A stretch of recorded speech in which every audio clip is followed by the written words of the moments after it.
يا ترى عمرنا فكرنا إزاي الكمبيوتر بيفهم الكلام اللي بنقوله؟ يعني لما نكتب جملة، إزاي بالضبط بيقدر يحدد مين اللي عمل الفعل ومين اللي وقع عليه الفعل؟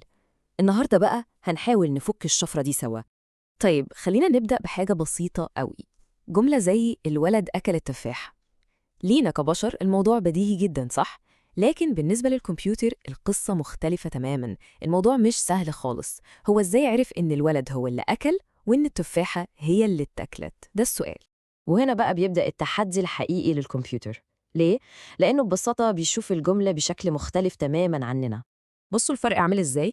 إحنا كبشر بنبص على الجملة دي وبنشوف قصة كاملة في دماغنا، لكن الكمبيوتر لأ. هو كل اللي شايفه شوية كلمات مرصوصة جنب بعض: قال، ولد، أكل، وهكذا. مفيش أي قصة، مجرد بيانات. يبقى الفكرة كلها مش في معنى الكلمات نفسها قد ما هي في العلاقة اللي بينهم. يعني مهمة الكمبيوتر الحقيقية هي إنه يكتشف شبكة العلاقات دي، إزاي الكلمات دي مرتبطة ببعضها عشان يقدر يبني هيكل أو معنى للجملة. والمثال ده بجد عبقري عشان بيورينا إن الموضوع أعقد بكتير من مجرد مين دي قبل مين. شوفوا كده، القط أكل السمكة، هي بالظبط السمكة أكلها القط. نفس المعنى، بس ترتيب الكلمات مختلف تماماً. لو الكمبيوتر كل اللي بيعمله إنه بيبص على الترتيب هيتلخبط لخبطة جامدة جدا. لازم يفهم الدور اللي كل كلمة بتلعبه في الجملة. وهنا بقى بنوصل لأصعب حتة في الموضوع كله: فخ الغموض. يعني إيه؟ يعني لما جملة واحدة بس ممكن يكون ليها قصتين مختلفتين تماماً. طيب خلينا نشوف الجملة دي: شاهدت البنت بالمنظار. للوهلة الأولى تبان بسيطة جدا، صح؟ بس لو فكرنا فيها ثانية واحدة كده، السؤال هنا بسيط ومباشر: مين بالظبط اللي ماسك المنظار؟ الإجابة صدق أو لا تصدق مش واضحة خالص. الجملة دي ليها تفسيرين والاتنين صح. ممكن يكون معناها إن اللي بيتكلم هو اللي استخدم المنظار عشان يشوف البنت، وممكن يكون معناها إنه شاف بنت وهي اللي كانت ماسكة المنظار. إحنا كبشر السياق هو اللي بيخلينا نرجح معنى عن التاني، لكن الكمبيوتر بالنسبة له الاحتمالين دول زي بعض بالظبط، مفيش واحد فيهم أصح من التاني. طيب إزاي الكمبيوتر ممكن يحل المعضلة دي؟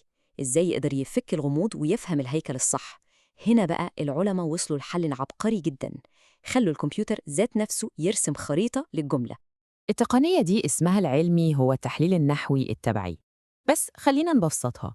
تخيلوا معايا إن الكمبيوتر بيمسك قلم رصاص ويبدأ يوصل الكلمات ببعض بأسهم. السهم ده بيقول مين بيعتمد على مين ومين بيعمل إيه في مين. بيرسم خريطة علاقات جوه الجملة.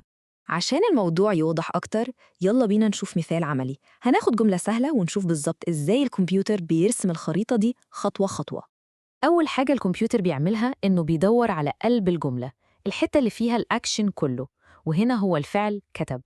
ده المحور الأساسي اللي كل حاجة تانية هتلف حواليه. تمام، لقينا الفعل. الخطوة التانية الكمبيوتر بيبدأ يسأل نفسه أسئلة. أول سؤال: مين اللي كتب؟ الإجابة طبعاً هي الطالب. فيروح راسم أول سهم من الفعل للفاعل. وبعدين يكمل ويسأل طيب كاتب إيه؟ الإجابة هي الواجب. فيروح شادد السهم التاني ويوصل المفعول به بالفعل. وبس كده، الخريطة اكتملت. دلوقتي الكمبيوتر بقى فاهم الهيكل وعرف مين عمل إيه في إيه. طيب ممكن حد يقول دلوقتي: وإيه يعني؟ إيه لازمة خريطة الجملة دي؟ سؤال مهم جدا، والإجابة هي إن الخريطة دي هي اللي حولت كل الكلام النظري ده لتكنولوجيا بنستخدمها كل ثانية في حياتنا. كل التكنولوجيا الرهيبة دي، من الترجمة الآلية بتاعت جوجل للمساعدات الصوتية زي سيري وأليكسا، حتى محركات البحث نفسها، كل ده قايم على الفكرة دي. عشان سيري تفهم الأمر اللي بنقوله أو عشان جوجل يدينا إجابة لسؤالنا، لازم في أجزاء من الثانية الكمبيوتر يكون رسم الخريطة دي وفهم كويس مين بيعمل إيه. ولو لسه في حد مش مقتنع بالأهمية، بصوا على مثال ده. جملة الكلب عض الرجل، ده خبر ممكن نسمعه، لكن لو الكمبيوتر اتلخبط في الخريطة وقراها الرجل عض الكلب، المعنى اتقلب 180 درجة وبقى خبر كوميدي محدش يصدقه.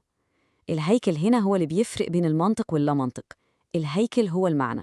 يبقى لو حبينا نلخص الحكاية كلها في 3 خطوات بسيطة: أولاً الكمبيوتر بيحدد نوع كل كلمة، دي اسم دي فعل. ثانياً بيرسم خريطة العلاقات اللي بتربطهم ببعض. وسادساً بناءً على الخريطة دي بيقدر بمنتهى السهولة يحدد مين الفاعل ومين المفعول. الموضوع بقى منظم.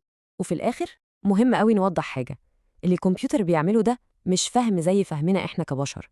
هو مش بيحس بمعنى الجملة أو القصة اللي وراها، لكن قدرته على إنه يحلل الهيكل بالطريقة المنطقية دي في حد ذاتها تعتبر قفزة عملاقة في عالم ذكاء الآلة. هي دي الخطوة الأولى والأساسية اللي بتخليه يقدر يتعامل مع لغتنا المعقدة. بس ده بيفتح الباب لسؤال أهم. لو رجعنا لجملة شاهدت البنت بالمنظار، الجملة دي ليها خريطتين محتملتين والاتنين صح نحويا. طيب الكمبيوتر بيختار أنهي واحدة فيهم؟ وإيه اللي بيخليه يرجح معنى عن التاني؟ ده سؤال كبير وإجابته هتكون موضوعنا المرة الجاية.